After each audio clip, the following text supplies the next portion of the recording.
এ জগতে যারা কালী মায়ের ভক্ত, বাবা ভোলানাথের ভক্ত, যারা মা মনসার ভক্ত, তাদের পার আছে। যারা কৃষ্ণ ভক্ত তাদের কোনো পার নেই। কেন বলে, তুমি যদি ভগবানকে ভালোবাসতে চাও, তোমার জীবনে এত দুঃখ নেমে আসবে তুমি ধারণাও করতে পারবে। বলে কেন, ভগবানকে তো ভালো থাকার জন্য ডাকা, কি তাই তো বাবা?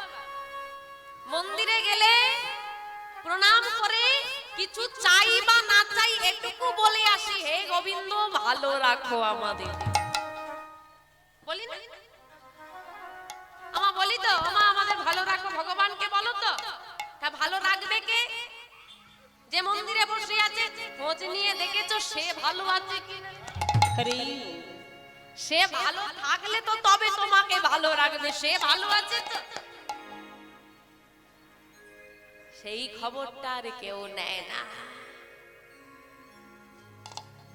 ভগবানের খবর নিতে কেউ ইচ্ছুক নয়, সব নিজেরটা হলেই চলবে। আমাদেরকে ভালো রাখো, আমার সংসারের সবাইকে ভালো রাখো, তাই তো? এইটাই যদি চাও মা, তা বলে শুনে রাখো, ওই সংসারের মধ্যে তুমি যে বলে আমার সংসারের সবাইকে ভালো রাখো, সংসারটা কিন্তু তার। তাই সে যদি ভালো থাকে তবেই সবাই ভালো থাকবে। কিন্তু বাবা, ভগবানকে যারা ভালোবাসে, যারা যতই বলুক হে ভগবান আমাকে ভালো রাখো, তারা কেউ কোনোদিন ভালো থাকবে না। তাদের কষ্টই হবে, দুঃখই পাবে। এবং দেখবেন যত ভালোবাসা বেড়ে যাবে, ভালোবাসা যত বাড়বে, কষ্ট বাড়ে না কমে? কি গো বাবা, ভগবানকে যারা ভালোবাসে, আমার গোবিন্দকে যারা ভালোবাসে, ভালোবাসা বাড়লে কষ্ট বাড়ে না, সুখ বাড়ে গো? কষ্ট বাড়ে। বলে যত গোবিন্দের কাছে যাচ্ছি কষ্ট তত বেড়ে যাচ্ছে, তাই তো? তা ছেড়ে দে এবারে আর দরকার। এগো মা, তুমি ক্লাস 1-এ পরীক্ষা দিয়েছো আর মাধ্যমিক পরীক্ষা দিচ্ছ, কোনটা বেশি কঠিন হবে? মাধ্যমিক পরীক্ষাটা না? যত ক্লাস উঁচুতে উঠবে পরীক্ষা তত কঠিন হবে। ভগবানের প্রতি ভালোবাসা যত বাড়বে, ভক্তের যে সিঁড়ি আছে সেই সিঁড়িতে তুমি যত উপরে উঠবে, পরীক্ষা তোমাকে যে তত কঠিনই দিতে হবে। আর এই কঠিন পরীক্ষা দিতে দিতে যখন তুমি একেবারেই স্বার্থহীন ভাবে গোবিন্দকে ভালোবাসতে পারবে, এই পরীক্ষা দিতে দিতে যখন তুমি গোবিন্দকে একদম আপন করে ভালোবেসে ফেলবে, বলে না যে করে আমার স্বামী করি তার সর্বনাশ, তথাপিও যদি সেনা ছাড়ি আমার পাশ, আমি হই তার দাসানুদাসিনী। তাই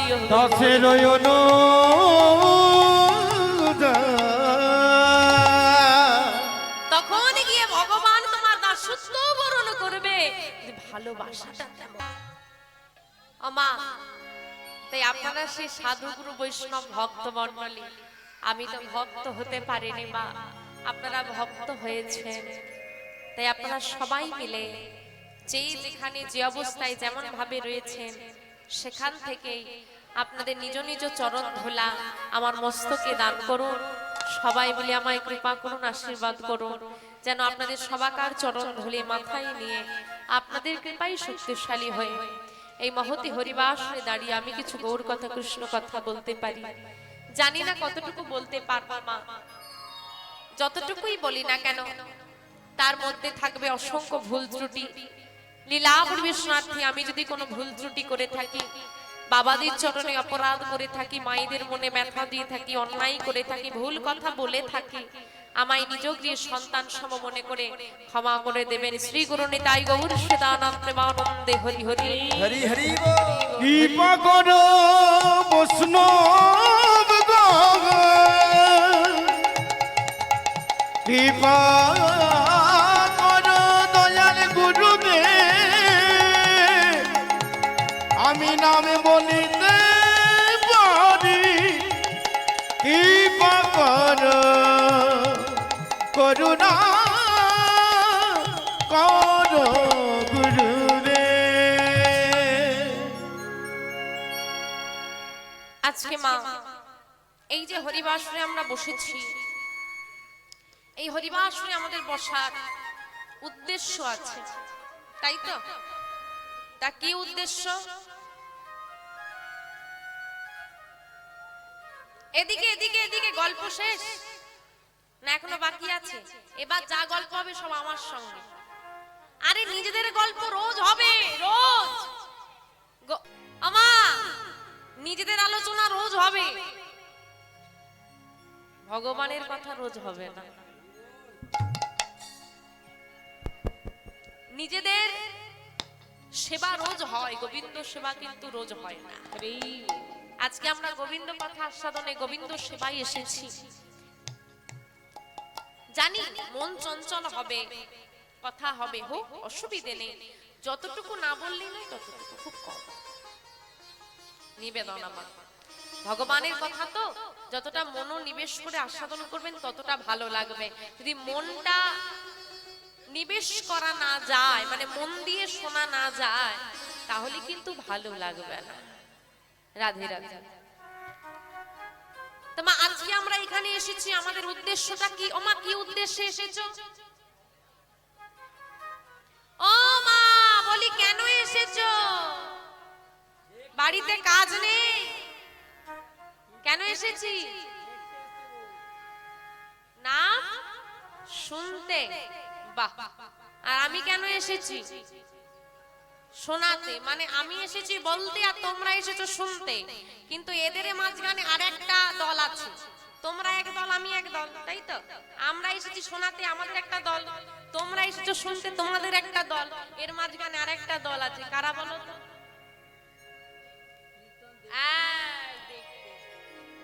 বলে যাই মেয়েটাকে ফোনে দেখি, সামনে থেকে একবার দেখে আসি।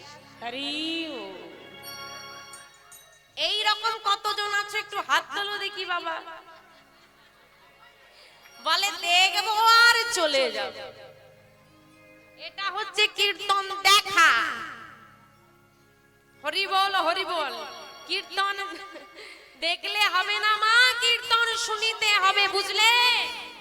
কি করতে হবে? ভালো করে কথাগুলো শুনবে, কিন্তু কথার মধ্যে খুব মার প্যাচ আছে।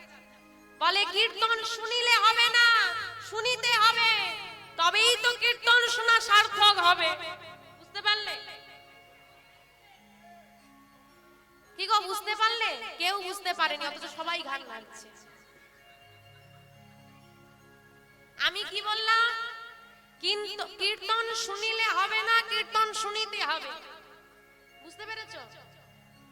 মা দুটো লাইন তো তুমি একই বলছো, এর মধ্যে বোঝার আবার কি আছে? কীর্তন শুনিলে হবে না, কীর্তন শুনিতে হবে, তবেই তো হবে কীর্তন শোনা সার্থক। কীর্তন শুনিলে হবে না, কীর্তন শুধু কানে শুনিলে হবে না। এই শুনিলে স্পেলিং বানানটা তালবস্যই হস্যু সু দন্তেন হস্যই লয়িকা। শুনিলে, শুনিলে মানে নববিধা ভক্তির প্রথম অঙ্গ শ্রবণ। নববিধা ভক্তি মানে নটা ভক্তি। ভগবানকে যারা ভালোবাসে তারাই তো ভক্ত বাবা। ভগবানকে যারা ভালোবাসে তারা যদি ভক্ত হয়, হনুমান ভগবানকে ভালোবাসতো তাহলে সে ভক্ত কি? ভক্ত তো। হনুমান রামচন্দ্রকে ভালোবাসতো, সে ভক্ত তো। মা যশোমতীও তো কৃষ্ণকে ভালোবাসতো, সেও তো ভক্ত। কিন্তু দুজনের ভালোবাসা কি এক? রাধারানীও কৃষ্ণকে ভালোবেসেছিল, মা যশোমতীও ভালোবেসেছিল, দুজনের ভালোবাসা কি এক? দুজনেই তো ভক্ত।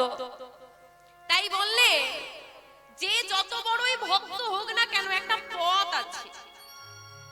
আমি কৃষ্ণকে বন্ধু রূপে ভালোবাসি, আমি কৃষ্ণের দাস, যে যার পথেই গড়ছে। তো যে যত বড়ই ভক্ত হোক না কেন, তাকে নটা পথের মধ্যে দিয়ে যেতে হবে, যেটা হচ্ছে নববিধা ভক্তি। তার মধ্যে নববিধা ভক্তির মধ্যে কি কি ভক্তি রয়েছে? শ্রবণম, প্রথমেই হচ্ছে শ্রবণম মানে শ্রবণ। আজকে তোমরা যেটা করছো, নটা ভক্তির মধ্যে শ্রেষ্ঠ ভক্তি হচ্ছে শ্রবণ। শ্রেষ্ঠ ভক্তি। মানে শ্রবণের মধ্যে দিয়ে যত তাড়াতাড়ি গোবিন্দ লাভ করা যায় অন্য কোনো পথে করা যায় না। শ্রেষ্ঠ ভক্তি হচ্ছে শ্রবণ। আহা হা, শ্রবণং কীর্তনং বিষ্ণু স্মরণং পদসেবং অর্চনং বন্দনং দাস্য সখ্য আত্মনিবেদনং। এই যে নববিধা ভক্তি, ওই যে বললাম কীর্তন শুনিলে হবে না, শুধু কানে শ্রবণ করলে হবে না, কারণ কান দুটো একদম সোজাসুজি তো এপাশ দিয়ে ঢোকে। আর আজকে কীর্তন শুনতে এসেছো, বসে বসে যখন কথা বলবো, হ্যাঁ মনে হবে না এবার রোজ গিয়ে গোবিন্দের সেবা দেব, মনে হয় না? এবার তুলসীর মালা পরবো, এবার জপের মালা নেব, কি মনে হয় তো? আর ঘরে গেলে সেগুলো আর মনে থাকে? চৌকাটে ঢোকা মানে মায়াটা হচ্ছে পানার মতো। কিসের মতো? কিসের মতো? পানা, পুকুরে পানা হয় না, দেখবে খড়ের বাঁধন দিয়ে বেঁধে রাখা হয়, হয় তোমাদের এখানে হয় তো? যতক্ষণ পুকুরটাকে পানার মুক্ত করে বাঁধন দিয়ে রাখা হয় ততক্ষণে কিন্তু পুকুরটা পরিষ্কার থাকে, থাকে না? আর ছেড়ে দিলে কি হবে? আমাদের মায়াটাও সেই রকম। যখন কীর্তন শুনতে আসি, সাধু সঙ্গ করি, নাম করি, তখন হৃদয়টা পানামুক্ত হয়ে যায়, নামের বাঁধনে আটকা থাকে, সব ময়লা জমা থাকে। যেই না দরজাটা খুলে ঘরের মধ্যে ঢুকলাম, আবার মায়াময় হয়ে যায় হৃদয়টা। তাই বলছি মা, কীর্তন শুধু কানে শুনলে হবে না, কি করতে হবে? শুনিতে হবে, তাই তো? এই শুনিতে স্পেলিংটা কি, বানানটা কি? দন্তিস্বয় হর্ষু সু। আর দন্তিস্বয় হর্ষু সু এর কথার অর্থ হচ্ছে, শব্দের অর্থ কি? সু মানে কি? ভালো। কীর্তন শুনিলে হবে না, কীর্তন শুনিতে হবে। কীর্তন শুধু কানে শুনিলে হবে না, কীর্তনে যেটা সু, সু মানে সুন্দর, সু মানে ভালো, সেটা নিতে হবে, সু নিতে হবে, তবে তো কীর্তন শোনা সার্থক। 100 জন স্টুডেন্টকে পড়ায় মাস্টার মশাই, কেউ হয় ফার্স্ট, আবার কেউ করে ফেল। যে গ্রহণ করতে পারে, নিতে পারে, সেই তো প্রথম হয়, আর যে নিতে পারে না তার কিচ্ছু হয় না। তাই নিতে হবে মা। তাই বলবো করজোরে নিবেদন করে একটু শান্ত হয়ে বসবেন, একটু মনোনিবেশ করে আস্বাদন করবেন। তো বাবা, আজকে যে আমরা কীর্তন শুনতে এসেছি, আমরা কলিযুগ, যে কোনোদিন কীর্তন শোনেনি, যে কোনোদিন কীর্তন শোনেনি, যে কোনোদিন কীর্তন শোনেনি, সেও জানে কলিযুগে নাম ছাড়া কোনো গতি নেই। কৃতে যথায়তে বিষ্ণু প্রেতয়ং জজতে মুখৈ দাপরে পরিচর্যং কলৌ তদ হরি নাম সংকীর্তন। হরি নাম সংকীর্তন। কৃতে যথায়তে বিষ্ণু, সত্য যুগে বিষ্ণু ছিলেন, ধ্যান ছিল, সাধনা। ত্রেতা যুগে যাগযজ্ঞ, দাপরে পূজা পরিচর্যা, এবং কলিযুগে হরিনাম। সত্য, আজকে যেমন মা আমরা নাম করে উদ্ধার লাভ করি, আমাদের এটাই সাধনার পথ। সত্য যুগে সাধনা ছিল ধ্যান, ধ্যান করতো মানুষ, চুকি বছরের পর বছর ধ্যান চলছে। সংসার ধর্ম পরিত্যাগ করে জঙ্গলে গুহায় বসে ধ্যান করতে হচ্ছে, আমাদেরকে সেটা করতে হচ্ছে না। এলো ত্রেতা যুগ, সেখানে শুরু হলো যাগযজ্ঞ। কি গো মা, যজ্ঞ করতে পারবে? ও মা, যজ্ঞ করতে পারবে? পারবে না কেন? যজ্ঞ করতে পারবে না কেন? যজ্ঞে কি লাগবে? হ্যাঁ, টাকা লাগবে। অত এখন বাবা, যদি মাধুগিরি ঝোলা নিয়ে কেউ যায়, মা একটু বৈষ্ণব সেবা দেবো, আগে দেখছি কোথায় ছোট 1 টাকা গুলো আছে, খোঁজ না রে। সব দাও দাও, নিতে আমরা খুব পছন্দ করি, দিতে পছন্দ করি না। যাগযজ্ঞ হবে না, কলিযুগে একমাত্র যজ্ঞ প্রসিদ্ধ, সেটা হচ্ছে হরিনাম যজ্ঞ, যেটা আজকে চলছে। এই যজ্ঞের সঙ্গে যদি বলেন তো ত্রেতা যুগে যজ্ঞের একটু মিল আছে, মানে খরচটা, সেই যজ্ঞেও খরচ হতো আর এই যজ্ঞেও খরচ হয়। আরে আমি আসবো না এমনি, অন্যের কথা তো পরে বলবো, আগে বাবা নিজের দোষটা স্বীকার করে নেওয়া ভালো। খোঁজ নিয়ে নেও কত নিচ্ছি।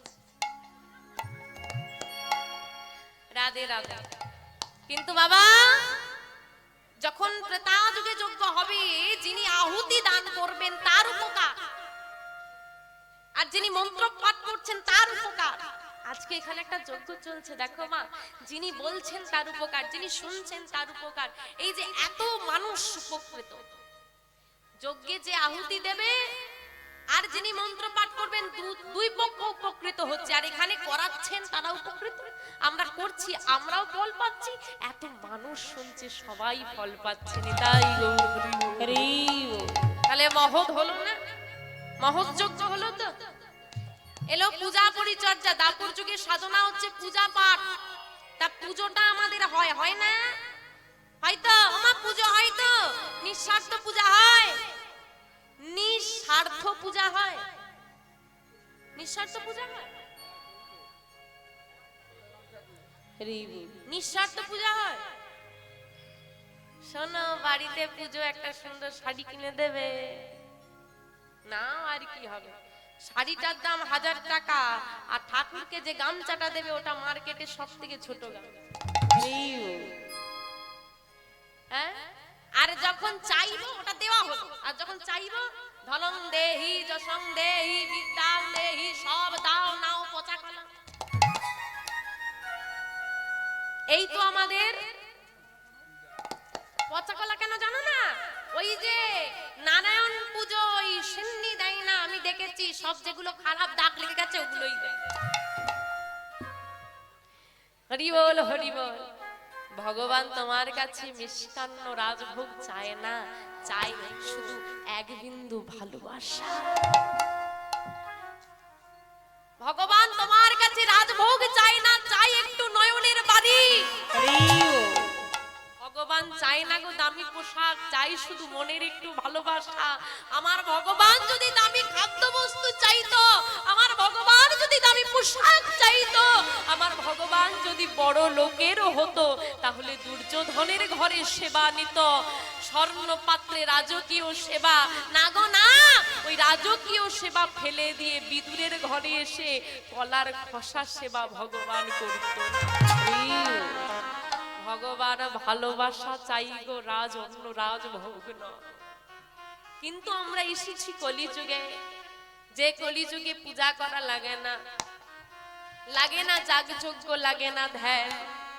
যদি হৃদয় থেকে নয়ন জলে বুক ভাসি, তুমি তাকে একবার নাম বলে ডাকতে পারো, হরি নামে, হরি নামে,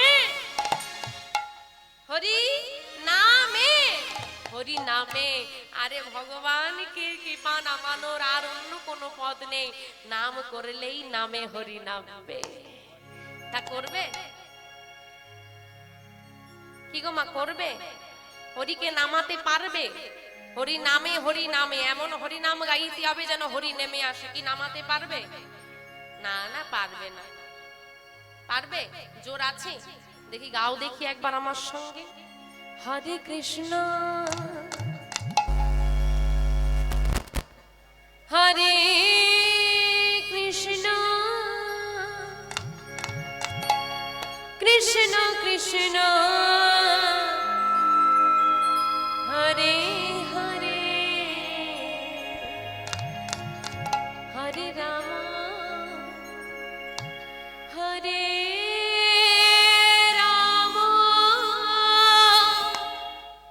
রাম রাম হরে হরে। দেখি হাতগুলো তোলো সবাই মিলে। হরে কৃষ্ণ হরে কৃষ্ণ কৃষ্ণ কৃষ্ণ হরে হরে, হরে রাম রাম রাম হরে হরে,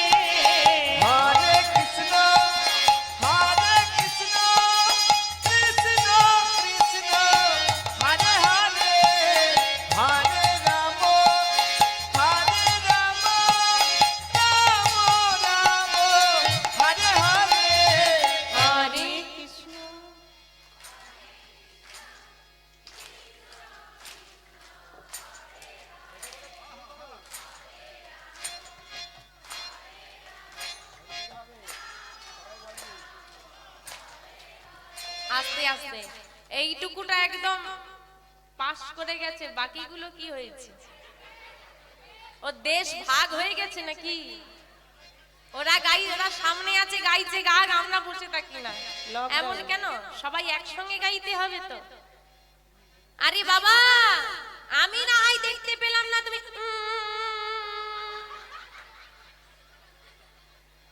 তবু তারা প্যান্ডেলের ভেতরে আছে, পার আছে, ওপর থেকে ভগবান দেখতে পাবে না, ঘিরে দিয়েছে।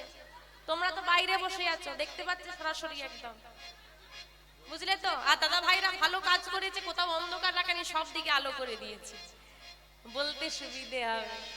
দেখি তোলো হাতগুলো, যার যার হাত আছে তোলো, যার হাত নেই তুলতে হবে না। যারা দাঁড়িয়ে আছো হাত নেই না পকেট, এই শোনো, কীর্তন শুনতে এলে দাদা ভাইরা বাবারা পকেটবিহীন প্যান্ট পরবে, সব জায়গায় হাত বাইরে থাকে, আর যেখানেই বাবা কীর্তন শুনতে এলে পকেটের ভেতর হাত বেরোবে না। আরে বা করতালি দাও, দেবে না। এখন যদি কেউ বের করে ফেলে না, দাদা নিজের স্বাস্থ্যের ক্ষতি করতে করতালি দেবে, আর যেখানে করতালি দিলে উদ্ধার পাওয়া যাবে সেখানে পকেটে হাত রাখবে। এর করো সবাই, চলো সবার হাত উঠবে। বাহ, এইবার গাইতে হবে হরে কৃষ্ণ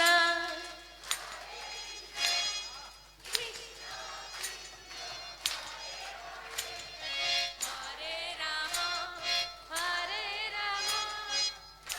বাহ, হরে কৃষ্ণ হরে কৃষ্ণ কৃষ্ণ কৃষ্ণ হরে হরে, হরে রাম হরে রাম, রাম রাম হরে হরে। হরে কৃষ্ণ কৃষ্ণ কৃষ্ণ হরে হরে, হরে রাম রাম রাম হরে হরে। হরে কৃষ্ণ কৃষ্ণ কৃষ্ণ হরে হরে, হরে রাম রাম রাম হরে হরে। হরে কৃষ্ণ